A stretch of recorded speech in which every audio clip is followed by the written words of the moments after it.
Okay, hello.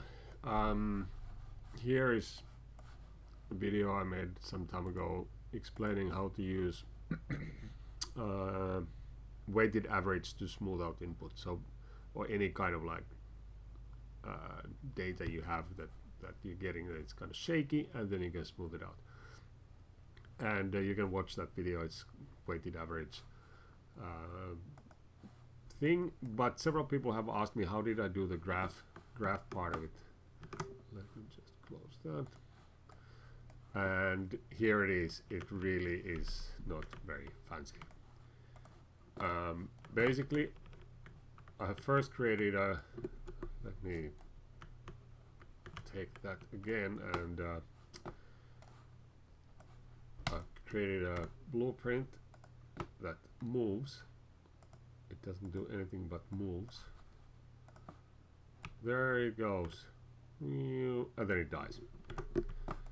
And then I have another blueprint that spawns them. So this keeps spawning lots of those cubes, and then when they reach their lifespan they die. So that's a lot of cubes. It doesn't look like a lot of cubes, but it is. And then I have hooked that where it emits them into gamepad input. So let me show you.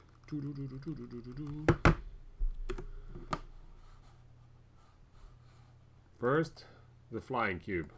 Very simple. Every tick it will move at relative location. So it's going to add to its current position as much as the speed variable is, which I made it 2. If I want to make it faster, I can put it 3.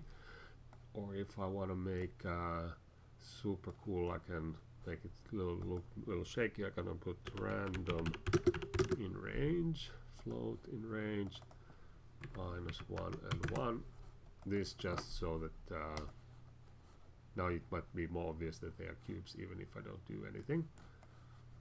So whenever the cube is born or placed there, when the game starts, every tick it's going to move forward as much as this is, which is 3 centimeters now, plus minus in the location Z. But that's going to shake them. Never mind. I wanted the randomness into their spawn location, but let's forget it. Then the lifetime, how long it takes a delay, and then it destroys itself. So it will fly for 3 seconds and die. And that's this thing. Let me turn one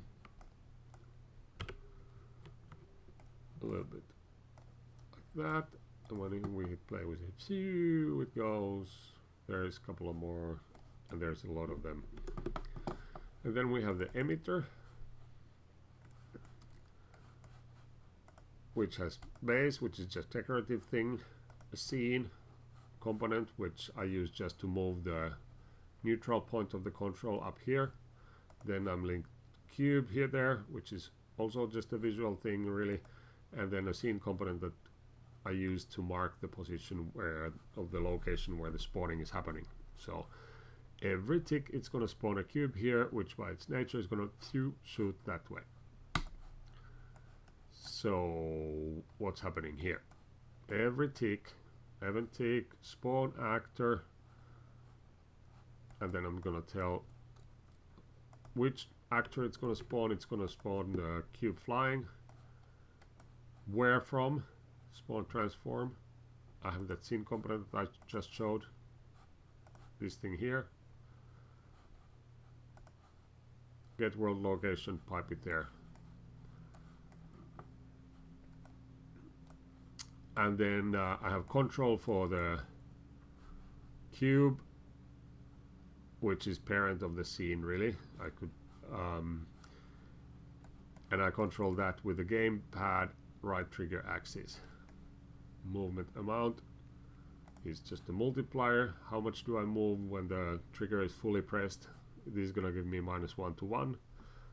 I think I didn't even check if it's 0 to 1, but I think it's -1 to 1 times 50, and then move the spawn point that much up and down.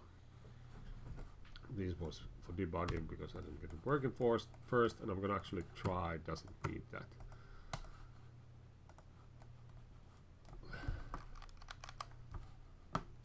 Yeah, I think it does.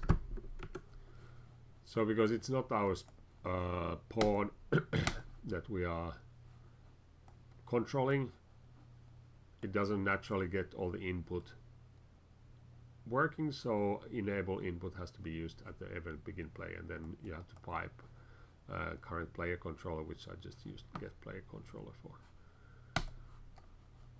So that's it.